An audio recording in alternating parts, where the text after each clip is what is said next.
오늘 함께 나눌 말씀은 마태복음 3장의 말씀입니다. 마태복음 3장 5절에서 12절 말씀 보시겠습니다.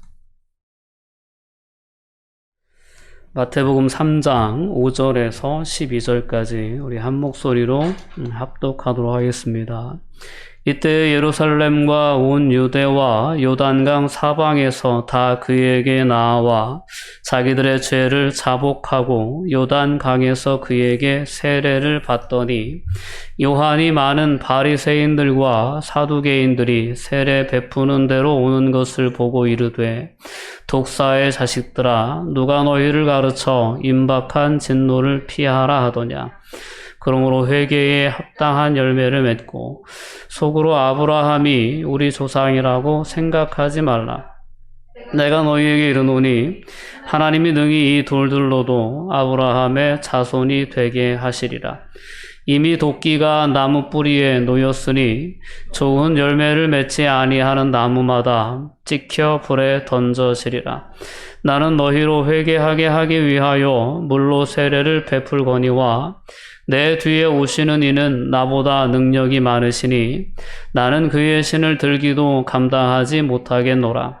그는 성령과 불로 너희에게 세례를 베푸실 것이요 손에 키를 들고 자기의 타작마당을 정하게 하사 알곡은 모아 곳간에 들이고 쭉정이는 꺼지지 않는 불에 태우시리라. 아멘. 오늘 말씀의 제목은 주의 음성을 내가 들으니 라고 정해 보았습니다. 이 위기의 시대를 향한 하나님의 음성에 우리는 더욱더 주목해야 될 줄 믿습니다. 과연 하나님이 뜻하신 바가 무엇인지, 그리고 그 뜻이 이루어지기를 함께 기도하며 바라고 나아갈 수 있는 그런 그리스도인의 삶의 자세를 우리가 세워나가야 될 때다라고 저는 그렇게 생각합니다. 오늘 코로나 시대를 우리가 2020년은 거의 코로나밖에 기억이 안 나는 것 같아요. 어느덧 9월 첫 주일이 되었는데요. 아직까지도 이 코로나의 영향 아래 우리가 있습니다. 그리고 어느덧 마스크를 쓰는 것도 삶의 일부분이 되어져서 어느덧 이제 안 쓰면 어색할 정도의 어떤 그런 때가 되지 않았나 싶습니다. 이 전염병을 우리가 이렇게 전염병의 시대를 보내면서 믿는 사람으로서 한편으로는 그런 어떤 의구심이 들지 않을까 싶습니다. 하나님이 함께 하시는데, 하나님이 역사의 주관자라고 우리가 믿음으로 고백하는데, 우연히 일어나는 일은 하나도 없다고 우린 그렇게 고백하는데, 그러면 이 코로나라고 하는 전염병도 하나님의 계획하심, 하나님의 섭리하심 속에 있는 것인가? 그렇다면 전염병으로 인하여 죽어가는 사람들, 고통받는 사람들, 그럼 그것이 다 하나님의 원인 제공자이신가? 이런 어떤 여러 의구심들이 우리의 마음에 들 수도 있습니다. 자, 우리가 그런 면에서 우리가 다시 한번 하나님의 주권적인 섭리에 대해서 돌아볼 수 있는 은혜가 있었으면 좋겠습니다. 그런 궁금증, 그런 질문을 가지고 우리는 하나님 앞에 나아가서 하나님의 음성을 듣기 위해서 우리는 귀를 기울여야 될 줄 믿습니다. 하나님, 도대체 이 시대를 향한, 우리 시대 교회를 향한 하나님의 뜻이 무엇입니까? 라고 물을 수 있어야겠죠. 자, 우리가 고백하듯이 하나님은 창조자이십니다. 그리고 역사의 주관자가 되시고 섭리자가 되십니다. 그리고 유일한 우리의 구원자이시기도 합니다. 그렇기 때문에 우리의 믿음의 고백에 의하면 이 코로나라고 하는 전염병은 하나님의 계획이요, 하나님의 역사요, 그 안에는 하나님의 선하신 인도하심과 섭리하심이 있다라고 우리는 받아들일 수 있어야 합니다. 그렇다면 무엇이 하나님께서 이 코로나19라는 전염병을 통하여 이루시고자 하시는 하나님의 뜻인가? 우리는 주의 음성에 귀를 기울일 수 있어야 된다라는 것입니다. 사무엘하 24장에 보면 다윗의 이야기가 나옵니다. 다윗이 자신의 말년에 인구조사를 실시합니다. 근데 이 인구조사의 목적은 군인의 수를 헤아리는 것에 있었습니다. 군인의 숫자라고 하는 것은 곧 국력을 의미하는 시대였습니다. 나의 힘이 얼마나 큰가라는 것을 헤아려고 싶었던 것이 다윗의 충동적인 그러한 욕망이었습니다. 욕구였던 것. 주변에 많은 선지자들도 때로는 가장 가까이 있었던 요압 장군도 만류했지만 다윗의 그 뜻을 꺾을 수가 없어서 인구조사가 진행이 되어집니다. 근데 이 일이 하나님께 죄가 되어 하나님은 선지자를 통해서 다윗을 책망하시고 그 죄에 대한 벌로서 3가지 중에 하나를 택하라는 그러한 말씀을 주십니다. 그 첫 번째는 뭐냐면 7년의 기근을 택할 것인지, 두 번째는 석 달 동안 대적들에게 쫓김을 당할 것인지, 세 번째는 3일 동안 전염병에 매일 것인지, 3개 중에 하나를 선택하라 하나님께서 선지자를 통해서 다윗에게 말씀하시죠. 그때 다윗이 선택한 것은 하나님은 긍휼이 풍성하시니 내가 사람의 손에 빠지지 않고 하나님의 손에 빠지겠다. 그러면서 이 3번째 전염병을 선택을 합니다. 그 전염병이 이제 전국적으로 돌게 되고 그 전염병으로 인하여서 무려 7만 명이 넘는 그러한 사람들이 죽임을 당하는 그런 사건이 사무엘하 24장에는 기록되어 있습니다. 이렇게 성경의 역사를 통해서 보면 전염병이라고 하는 것은 하나님의 심판의 도구였던 때가 있습니다. 애굽에 내렸던 10가지 재앙 가운데에도 이 전염병의 재앙이 있었죠. 자, 그런 의미에서 오늘 이 시대에 우리가 겪고 있는 코로나19의 사태를 바라보면 이것은 하나님의 분명한 심판의 의미가 있다는 것을 돌아볼 필요가 있습니다. 근데 하나님의 심판이 가지고 있는 목적이 무엇인가를 우리는 결코 또한 간과해서는 안 됩니다. 하나님의 심판이 가지고 있는 목적은 구원에 있습니다. 심판하시는 데 목적이 있는 것이 아니고 그 심판을 통하여 그 징계를 통하여 바른 방향으로 돌이키시고자 하시는 생명으로 이끄시고자 하시는 하나님의 또 다른 그러한 구원의 목적을 이루시기 위한 도구가 심판이라는 도구다라는 겁니다. 어느 목사님이 이 코로나 질병에 대해서 중국을 향한 하나님의 심판이다 라고 이렇게 얘기를 상당히 무리를 빚은 적이 있습니다. 자, 우리는 하나님의 심판이라는 주제로 이 전염병을 이해하고자 할 때 그렇다면 누구를 향한 심판이냐, 그런 어떤 누구를 향한 것이냐라고 이렇게 생각을 하면서 외부에서 그 대상을 찾고자 할 때 우리는 너무나도 쉽게 정죄와 판단에 빠지기 마련입니다. 자, 오늘 이 심판의 메시지 앞에서 우리 교회가, 우리 그리스도인들이 돌아봐야 할 부분은 바로 우리 스스로다라는 사실을 저와 여러분들이 깨달을 수 있었으면 좋겠습니다.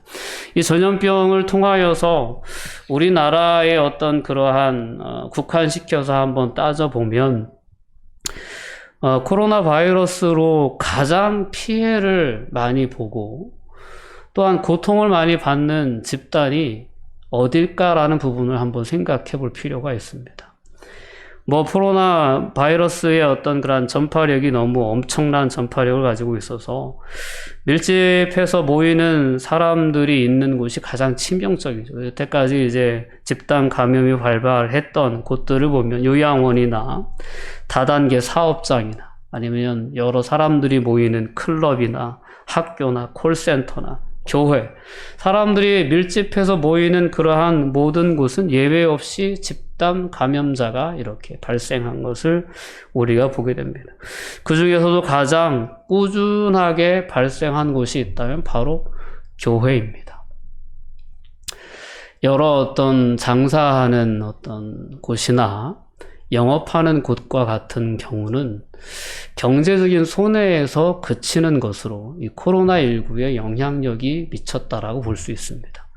근데 교회가 받은 이 코로나19의 영향력은 그런 경제적인 부분뿐만 아니라 교회가 가지고 있었던 모든 이미지나,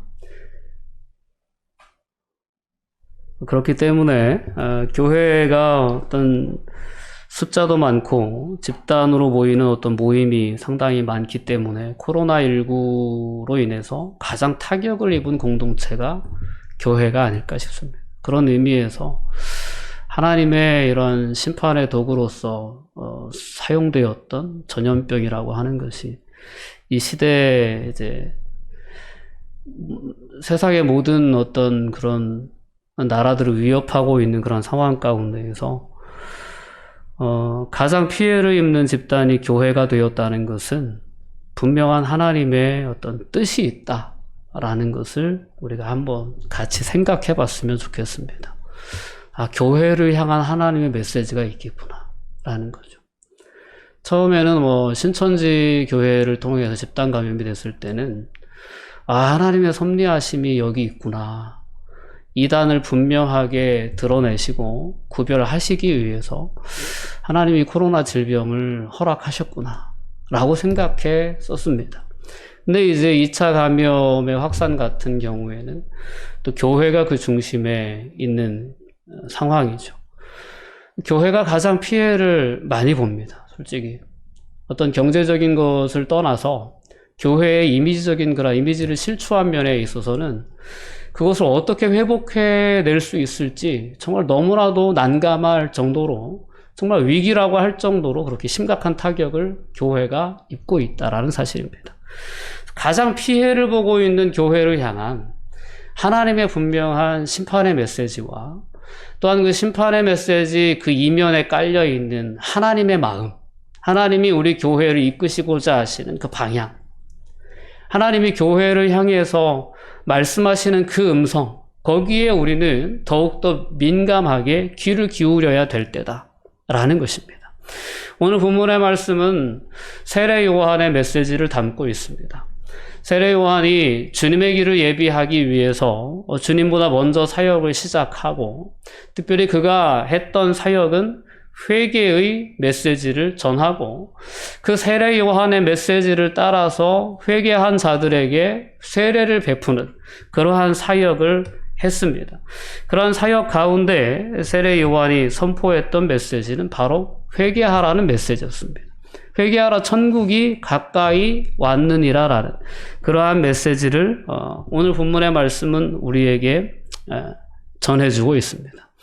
오늘 말씀을 통해 다시 한번 우리를 향한, 특별히 이 땅의 교회 공동체를 향한, 코로나19의 가장 큰 타격을 입고 있는 교회를 향한 하나님의 음성을 우리는 오늘 본문의 말씀을 통해서 귀담아 들을 수 있었으면 좋겠습니다. 우리를 향하신 하나님의 분명한 메시지는 우리에게 진정으로 회개하고 또한 회개에 합당한 열매를 맺으라는 그러한 메시지를 우리에게 분명히 던져주고 있는 것이 바로 오늘 코로나19를 통한 하나님의 음성이 아닐까라고 우리는 돌아볼 수 있어야 합니다. 오늘 우리가 그렇다면 무엇을 회개해야 되냐라고 그렇게 질문할 수도 있을 것입니다.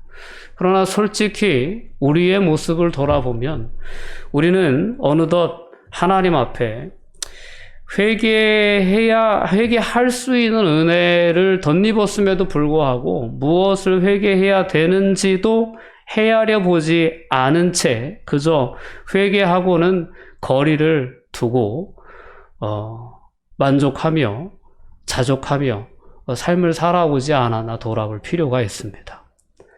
무엇을 회개해야 되느냐? 여러 가지가 있겠죠. 우리가 한번 그러한 부분들을 집중적으로 돌아볼 수 있는 은혜가 있었으면 좋겠습니다. 다윗이 인구 조사를 하게 된 동기는 숫자를 헤아려 보고 싶었던 것입니다. 자신의 힘이 얼마나 되는지를 헤아려 보고 싶었던 거예요. 이런 수에 대한 오류가 우리 한국 기독교 교회 문화 가운데에도 있습니다. 교회의 세력을 늘 이야기하길 좋아합니다. 사람들이 교회를 이야기하면 그렇습니다. 몇 명이 모이냐라는 것입니다. 그리고 또 하나 중요하게 여겨지는 그런 숫자는 금액이죠. 돈이, 즉 예산이 얼마나 되냐, 결산이 얼마나 되냐. 거기서 더 나아가면 뭐 부동산이 얼마나 있냐. 교회에 대한 어떤 그러한 평가를 하는데 다 세상적인 기준으로 교회를 평가하고 있는 그러한 시대를 우리가 살아가고 있다라는 것입니다. 그만큼 이 시대 그리스도인이라고 하면서도 때로는 교회의 어떤 리더, 교회의 어떤 목사라고 하면서도 교세를 확인하는 그러한 어떤 기준이 다 숫자에 치우쳐 있는 모습을 보게 됩니다.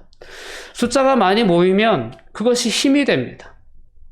때로는 그것이 힘이 돼서 어떤 한 영향력을 행사하기 시작합니다. 그리고 그러한 영향력은 때로는 하나님의 뜻을 이루기 위해서 쓰임받기도 하지만 때로는 공동체의 유익을 이루기 위해서 그 숫자라는 것이 가지고 있는 힘과 영향력을 발휘하고자 할 때가 종종 있습니다. 그래서 교회가 지금 이 시대 가운데 비춰진 모습은 또 다른 어떤 이익 공동체로 비춰지고 있는 모습이 솔직히 현실이지 않을까 싶습니다. 그 공동체만의 유익과 어떤 그러한 목적을 성취하기 위해 존재하는 또 다른 이익 공동체로 비춰지는 것이 오늘날 교회의 모습이 아닐까 저는 생각해 봅니다. 그런 어떤 진정한 교회의 본분을 회복하고 또한 교회의 사명을 회복하는 그러한 결정적인 계기로서 하나님께서 우리에게 허락하신 것이 이 코로나19의 전염병이 아닐까라고 우리는 우리의 삶을 돌아볼 수 있어야 합니다. 분명한 것은 하나님의 섭리하심입니다. 하나님의 역사하심이에요. 이것은 하나님의 뜻이 아니면 이루어질 수 없는 일이옵니다. 하나님의 분명한 뜻이 여기에 있습니다. 그렇기 때문에 우리는 끊임없이 이러한 어떤 코로나19의 시대를 살아가면서 하나님의 음성에 귀를 기울이는 그러한 삶을 결단하고 살아가야 될 줄 믿습니다. 오늘 본문 3장 12절 말씀을 보시면 내 손에 키를 들고 자기의 타작마당을 정하게 하사 알곡은 모아 곳간에 들이고 쭉정이는 꺼지지 않는 불에 태우시리라 라고 이렇게 말씀합니다. 자, 하나님께서는 분명히 알곡은 모아 곳간에 들이고 쭉정이는 꺼지지 않는 불에 태우시리라 라고 말씀합니다. 하나님께서 이런 심판을 행하실 그러한 때가 분명히 있습니다. 이거는 궁극적인 어떤 예수 그리스도의 재림의 때에 일어날 심판을 의미하기도 하지만 오늘 이 시대를 살아가는 이 세상의 그리스도인들 가운데 하나님은 진정한 알곡이 누구인지 또한 쭉정이가 누구인지를 분명하게 구분해내시기 위해서 때로는 우리의 삶에 이와 같은 위기를 허락해 주실 때가 있다라는 것입니다. 오늘 교회가 겪고 있는 이 위기는 어떤 사람에게는 자신의 신앙을, 자신의 믿음을 하나님 앞에 분명히 드러내 보일 수 있는 기회가 될 수도 있을 것이고 또한 어떤 사람에게는 그것이 이 위기가 자신의 어떤 신앙을 포기하게 만드는 그런 넘어짐의 계기가 될 수도 있을 것입니다. 우리의 삶에 찾아오는 위기는 이와 같이 또 다른 의미로 생각해 보면 시험의 의미가 될 수도 있고 때로는 기회가 될 수도 있다라는 사실입니다. 오늘 하나님께서 우리에게 허락하신 이 전염병의 시대는 하나님께서 우리에게 허락하신 은혜의 기회다라고 우리가 생각할 수 있었으면 좋겠습니다. 어떤 면에서 그러냐라고 물어보시면 우리가 하나님 앞에 우리 자신의 신앙을 점검할 수 있는 그러한 은혜의 기회가 될 수 있다고 저는 생각합니다. 내가 진정한 예배자로 하나님 앞에 서 있었는가를 돌아볼 수 있는 그러한 은혜의 기회라고도 돌아볼 수 있습니다. 내가 실제적으로 교회에 나가서 예배하지 못한 이러한 제약이 주어지는 상황 가운데에서 내 신앙은 정말 건강한 신앙이었는가를 점검해 볼 수 있는 은혜의 기회가 되기도 합니다. 내가 하나님 앞에 자유롭게 예배하지 못하는 상황 가운데에서 나는 하나님과 얼마나 친밀한 관계를 유지해 나갈 수 있는가라는 부분도 우리는 점검해 볼 수 있다라고 생각합니다. 여러분, 오늘 이 시대를 살아가면서 우리 개인의 신앙인들이 다시 한번 오늘 우리를 향한 하나님의 뜻이 무엇에 있을까라는 것에 더욱더 민감하게 귀를 기울일 수 있었으면 좋겠습니다. 저 사람 때문이다. 저 교회 때문이다. 저 목사 때문이다. 이런 어떤 원망의 소리가 가득한 쌍 가운데에서 우리도 그에 같이 발맞춰 나갈 것이 아니라 이렇게 타격을 입는 교회를 향한 하나님의 분명한 뜻이 있을 것이다 라는 관점으로 돌아볼 수 있다면 우리는 다시 한번 무너진 하나님의 교회를 향한 비전과 꿈과 하나님의 마음, 하나님의 소원을 회복하는 그런 결정적인 은혜의 계기로 이 위기를 그렇게 바꾸어 나갈 수 있으리라 믿습니다. 그러기 위해서는 진정으로 우리가 하나님 앞에 회개하는 모습으로 서야 될 줄 믿습니다. 그동안 우리 교회에서는 예배 의식에 참여하는 것을 너무나도 중요하게 이야기해 왔습니다. 솔직히 그것은 정말 중요한 일입니다. 형식이 갖춰져 있지 않으면 내용을 담을 수 없습니다. 형식만 남아있는 것은 정말 문제지만 이 형식이 담고 있는 것은 하나님과의 관계 회복이고 하나님과의 친밀함이라는 거거든요. 하나님의 음성을 듣고 그 뜻대로 삶을 살아가는 것이 예배의 진정한 내용이거든요. 근데 너무나도 예배 참석만 강요하다 보니까 어느덧 그 하나님과의 친밀한 교제, 하나님의 뜻에 온전히 순종하여 삶을 살아가는 그런 삶의 열매는 체크하기, 점검하기가 그렇게 쉽지가 않아요. 그런 부분보다 예배에 출석하는 것은 얼마든지 점검하기가 쉽죠. 그래서 교회가 늘 강조하기를 주일 성소를 강조해 왔고 주일 성소를 하지 않으면 마치 지옥불에 떨어지기라도 하는 것처럼 그렇게 예배만을 강조해 왔습니다. 그래서 어느덧 우리 그리스도인들의 삶의 자리에 예배만 잘 참여하면 좋은 믿음의 사람이 된 것처럼 정말 하나님과의 관계가 좋은 것처럼 그렇게 비춰지는 그러한 시대가 되지 않았나 싶습니다. 근데 이제 우리가 예배하지 못하는 때가 온 거예요. 예배하는 것도 이제 제한받는 때가 온 거예요. 근데 이런 어떤 위기의 때에 진정한 믿음이 드러날 수밖에 없다라는 겁니다. 알곡과 가라지가, 알곡과 쭉정이가 분명하게 그렇게 구분될 수밖에 없다라는 겁니다.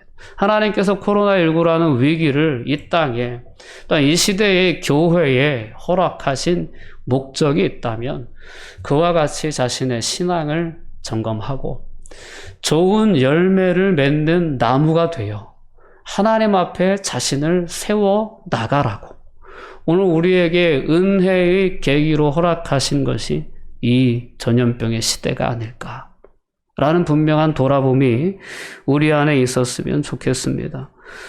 여러분, 종교적인 예배 의식에 참여하는 것만으로 우리가 하나님의 자녀가 되었다라고 얘기할 수는 없습니다.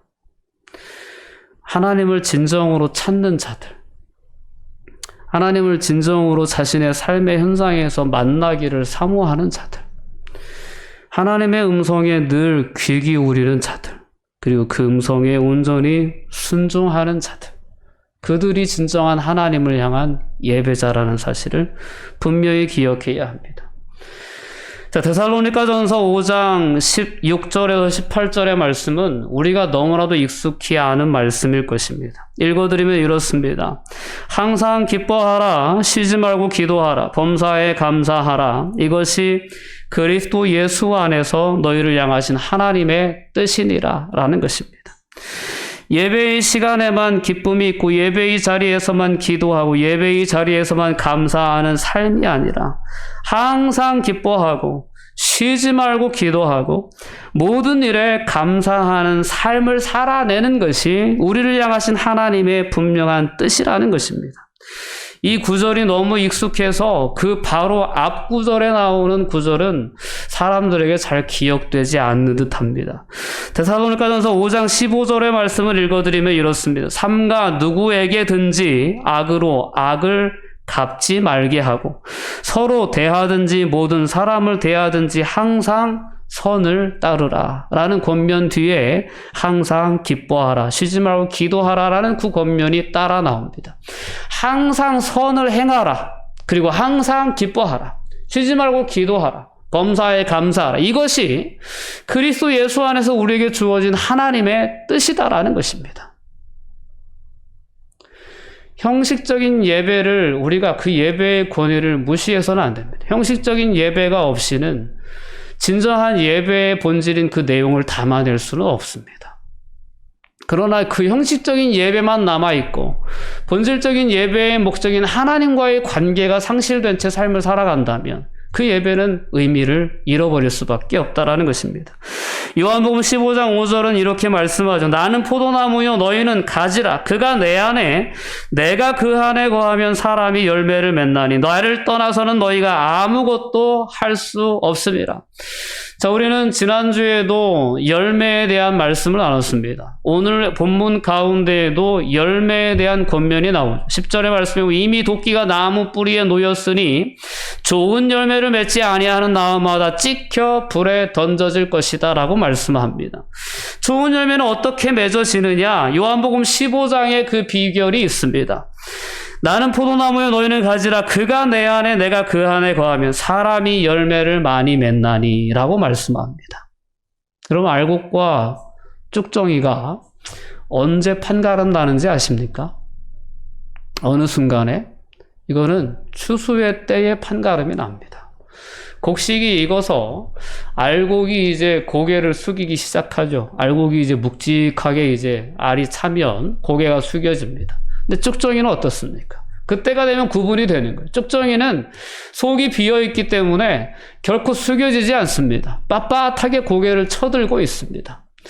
오늘 세례 요한이 주신 이 메시지와 비슷한 메시지들이 이제 마태복음 13장으로 넘어가 보면 예수님의 메시지에 의해서 나옵니다. 예수님께서 마태복음 13장에 이제는 알곡과 가라지의 비유 이야기를 들려주십니다. 추수 때가 되었을 때 가라지가 드러나기 시작합니다. 우리나라의 어떤 농경 문화 속에서도 벼를 재배하죠. 벼를 재배하면 벼와 비슷한 잡초가 있습니다. 피라고요. 근데 같이 성장할 때는 구분이 잘 가지가 않습니다. 그런데 이것이 추수 때가 되면 분명하게 그 열매로 차이가 납니다. 피는 일반 벼보다 높이 키가 크기 시작합니다. 그리고 그 위에서 열매를 맺습니다.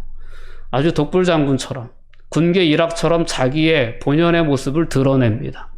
그러면 농부는 이제 추수를 하기 전에 그 가라지, 오늘 본문의 가라지에 해당하는 그러한 우리나라의 농경 문화 속에서는 그 피의 열매를, 너무나도 잘 드러나는 그 열매를 들어가서 먼저 베어내고 알곡을 추수하게 됩니다.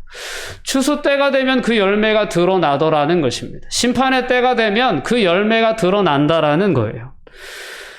자, 우리는 다시 한번 우리의 삶의 열매를 돌아볼 수 있어야 합니다. 정말 우리가 좋은 열매, 하나님께서 기뻐하시는 열매가 맺기 위해서 우리에게 필요한 것은 하나님과의 친밀한 관계입니다. 예수 그리스도와의 친밀한 관계입니다. 우리가 예수 안에 거하고 예수님께서 우리 안에 거하실 때, 그때 우리는 하나님을 기쁘시게 하는 좋은 열매를 맺어 나갈 수 있는 줄 믿습니다. 오늘 다시 한번 이 교회를 향한 하나님의 메시지에 우리가 귀 기울일 수 있었으면 좋겠습니다.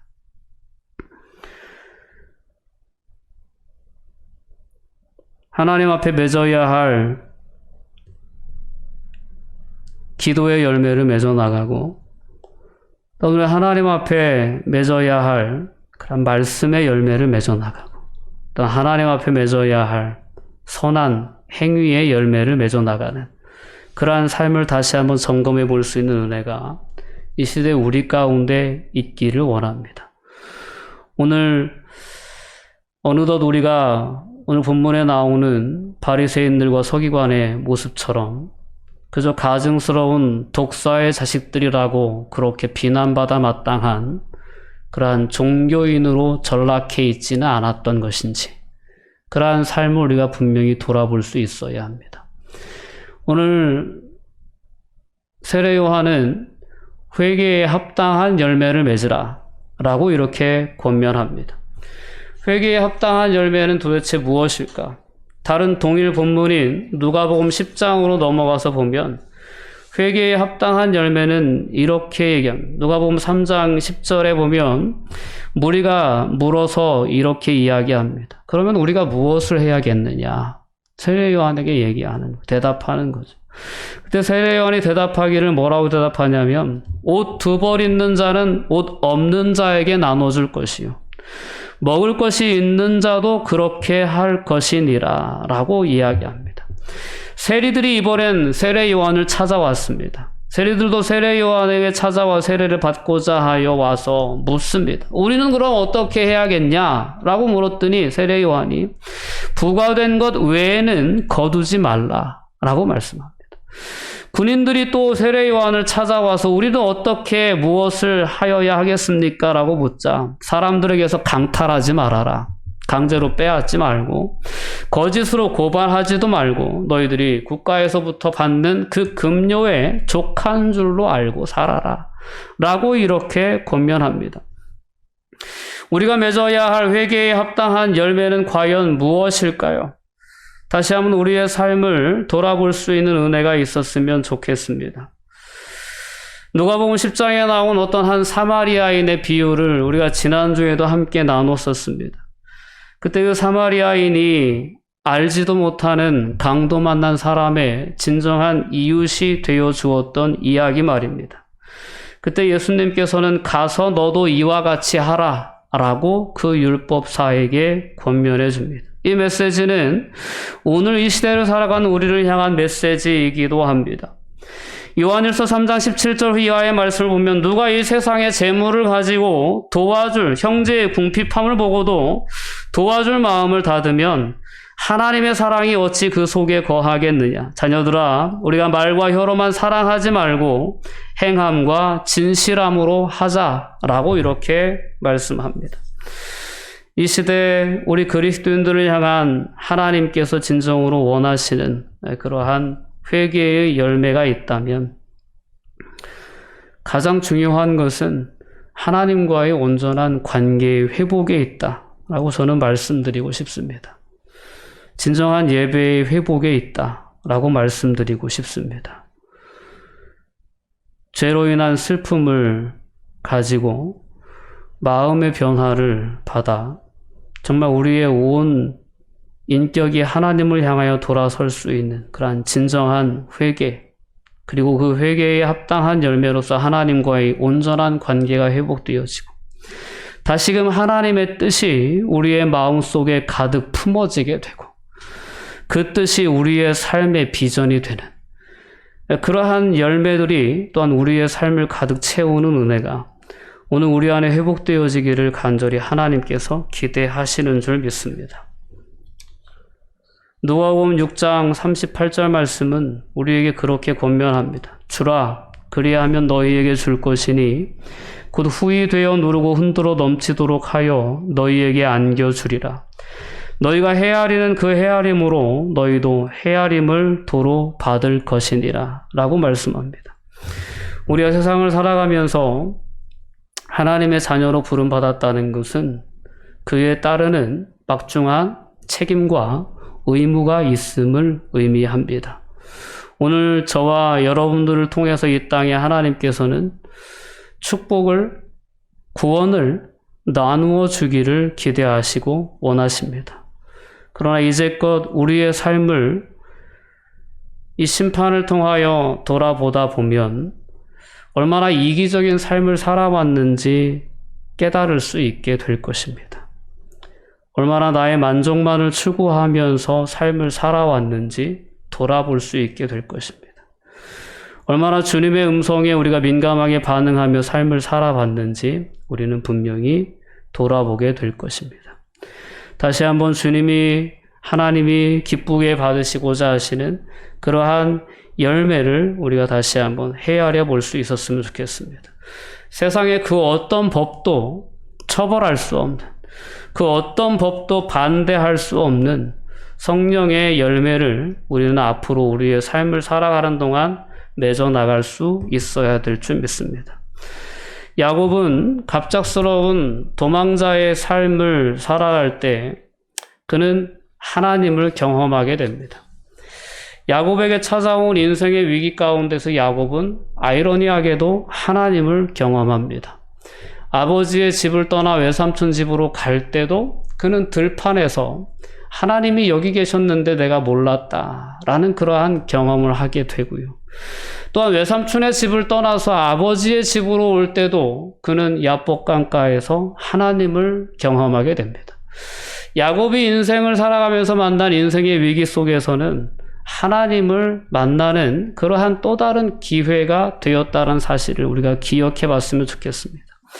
오늘 코로나19라고 하는 그러한 전 세계가 겪고 있는 위기, 특별히 그 시대, 그 상황 속에서 교회가 겪고 있는 이러한 어려움 속에서 우리는 하나님의 음성을 들을 수 있어야 합니다. 그리고 하나님이 우리를 이끄시고자 하시는 그 은혜의 방향을 볼 수 있어야 합니다. 그렇다면 이 위기는 얼마든지 교회 공동체에게 기회가 될 수 있다. 저는 그렇게 믿습니다.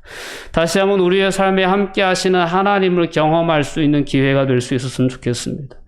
여전히 우리의 삶의 현장에 나와 동행하고 계셨던 그 하나님을 야곱처럼 그렇게 여기도 계셨거늘, 하나님이 여기 계셨거늘 이라고 분명하게 깨닫는 그러한 기회가 될 수 있었으면 좋겠습니다.